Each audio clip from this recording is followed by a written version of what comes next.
Hey guys, and welcome back to my channel. Today we have a lot of topics to cover. So first off, we're going to start with the most pressing topic, which is an update on the Emily Leah situation.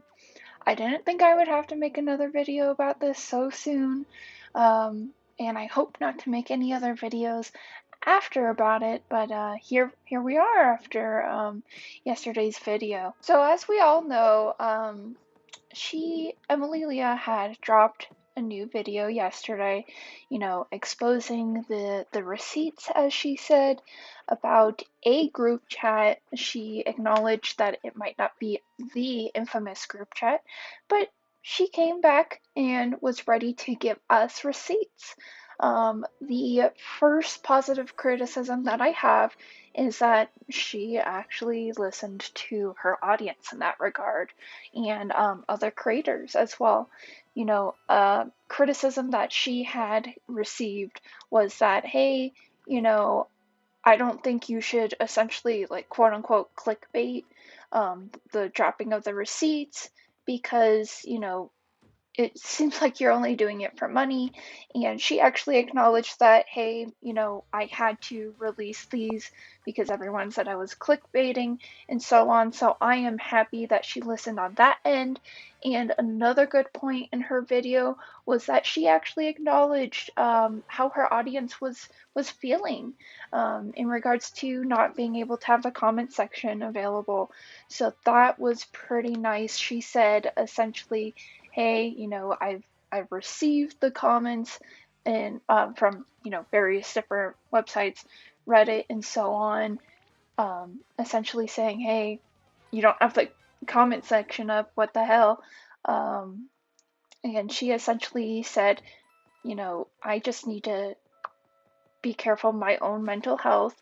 I have gotten really ugly comments over the past few months. So that's why she was a bit hesitant to connect with her audience in that way. So I definitely understand that aspect of it, and I'm a lot more sympathetic knowing that she, actually acknowledged our concerns as her audience. So that's fantastic. Showing that she's actually listening to us. Additionally, she also commented on the fact that she probably should have come sooner with the receipts as well. She stated essentially, this is a paraphrasing, that she was afraid it would have been that her silence was taken as weakness by some members of the community, and she she told herself she should have known better in that regard, that she should have come sooner. And like a few different creators have said as well, everyone deserves the chance to defend themselves. So I definitely agree with that statement, and I am glad that she finally did that. So here's where the situation gets really interesting. So, first, obviously, as I mentioned, Emily said, hey, I have some group chat receipts, but I don't think it's necessarily the group chat. It's just, evidence that a group chat at some point had been made with the other anti-MLM creators. And it's not the group chat per se, where Savannah was being bashed and whatnot. And so Savannah, actually under Amanda MC's recent video, and I'll link it, Savannah had essentially said, hey, Emily was not part of the group chat itself, the one that had made fun of Savannah. Essentially, she had figured that out a few days ago, and she had thought that, her and Emily had squashed their beef back in October. And essentially, the culprit of this group chat was actually an Instagram influencer who goes by the name of the MLM Police, and they actually made a recent live stream video that is still up on their channel. It's about 20 something minutes long, kind of depicting, how the story came about. They do have their own explanation of what might have happened in terms of, the whole rumor of the group chat popping off, if we were to believe them, it wasn't an actual group chat that was talking shit about Savannah, but it was the group chat that was intended for the MLM website that Madison was talking about in her stories, in her Instagram stories. So if we were to believe that, it was never a real group chat that was specifically targeted towards Savannah, but, obviously take that with a grain of salt. We're not here to speculate. We're just talking about what is publicly said as of right now. What was interesting was that the MLM police had essentially, depicted that they should have come forward sooner when everything was going on initially 6 months ago. They said that essentially the reason why they didn't come forward is that they thought the situation would fix itself. As you and I both know, that did not happen. So they refrained from coming forward and saying, "Hey, Emily wasn't part of this." And you know what? Hindsight is 2020, but I believe if they did come forward initially, you know, things might have been avoided. Um, However, the ramifications of that is they might have also gotten hate, and they are a smaller channel. So I could only imagine the mental anguish from that as well, but it's still not fair to Emily that she got blamed for something she didn't do. However, we do need to keep in mind, and Savannah said this within her Instagram post, Emily did talk shit about her at one time, and Emily acknowledged that within their voice memos as well. So that still did happen to an extent. However, it wasn't in the capacity of what Emily was accused for. So there's that. And also, Savannah has since gotten over that aspect. Everyone, to an extent, I think, talks shit when it comes to their colleagues. Occasionally, they'll be like, "Hey, I don't like what this person's doing, X, Y, and Z." But I think that's part of human nature as us being social beings. But still, Emily shouldn't have gotten blamed for something that she didn't do. Um, and so I'm glad that aspect of that is squished. So with that, I understand totally where Emily was coming from, with being a little bit combative about her stance. Hey, I was canceled, because maybe she felt like she was canceled, even though we know she wasn't actually canceled by her viewers. We were excited for her to return, or at least myself. I can't speak for everyone. Um, but she wasn't canceled in the traditional sense, but she might have felt that way with all the bullying happening that she might have experienced. The internet can be cruel. However, I have to say, if Emily intends to continue to make anti-MLM content, I know she doesn't want to be considered as part of the anti-MLM community. Okay, that's fine. But if she wants to keep making anti-MLM content, she needs to not blame the entirety of the community. That's my only criticism. She needs to not blame the entirety of the community, because guess what? A lot of her viewers consider themselves as part of the community, myself included. While I'm not an anti-MLM creator, I consider myself as an anti-MLM viewer, and I would like not to have my community shat on, even though it has its kinks and stuff. Every community has that. The gaming community has that.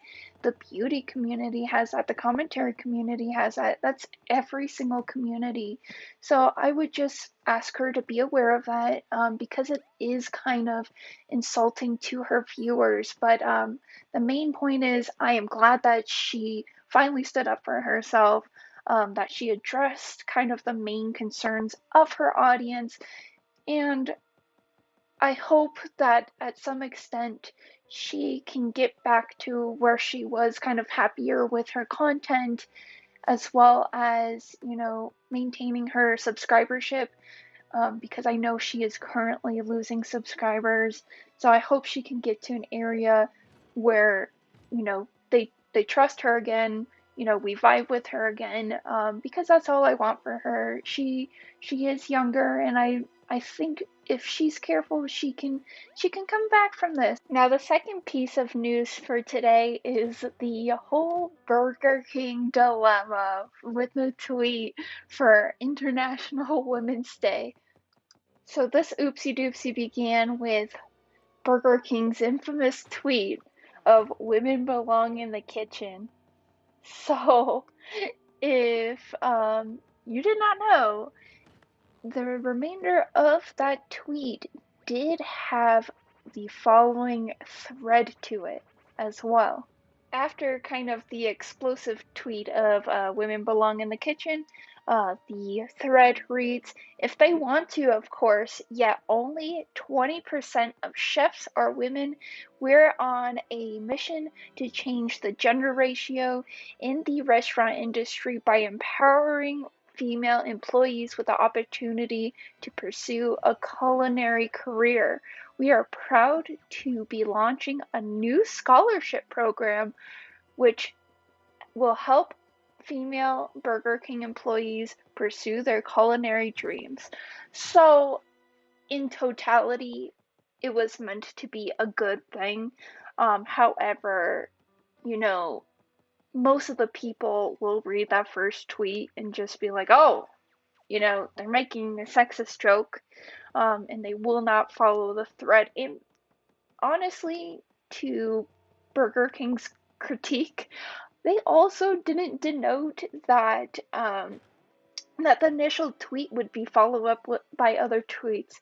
They didn't leave an ellipses or 1 out of 3 tweets and so on. So it is to their detriment a little bit. And also, clickbait doesn't work well on Twitter compared to, like YouTube and other types of platforms where it's more video oriented. So I'm sure that a lot of people who just read the initial tweet were having backflashes towards, their middle school and high school days where young men would say that kind of crap to us, growing up. I remember being told that myself initially when I thought it was just that tweet. I was kind of offended. I was like, hey, everything I touch burns, so this is not true information right here, at least not for me.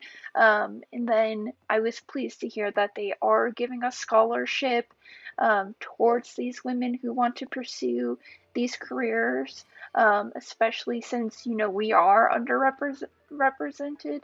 So I think it was just a really bad marketing move.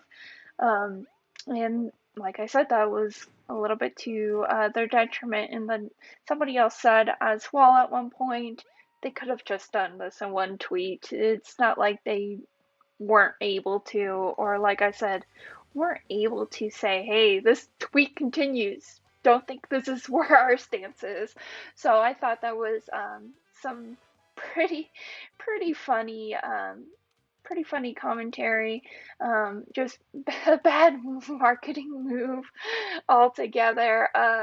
But hopefully they learned this is not the time or age to do that anymore. So, with that being said, let me know what your opinions are on both of these topics. Additionally, the main focus of this channel, this is an announcement, the main focus of this channel will be geared towards more leisure game playing, as well as just talking about current events and things that are on my mind. This is how I would like to run this channel. Just let's talk about whatever we want to talk about, as well as play some games. Definitely. So stick around and subscribe if you like to see my future content. Thank you.